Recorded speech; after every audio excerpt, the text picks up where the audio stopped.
هذا الناحية الثانية. احنا في مركز جدا روعة، بس احنا في المواقف الآن عشان نصور لكم هذا الحدث العجيب الرهيب.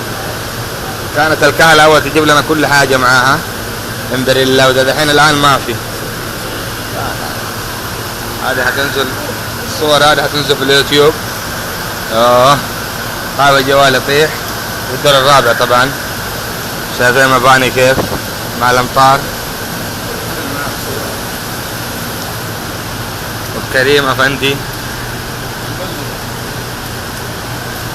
ردينا طبعا في كنتاكي، وكل واحد هيشوفها يقول لك ابغى اكل كنتاكي.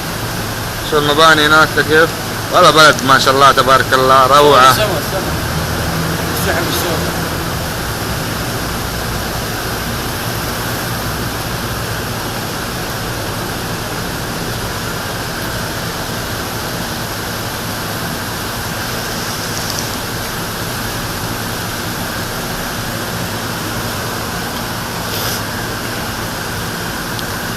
روعة والله.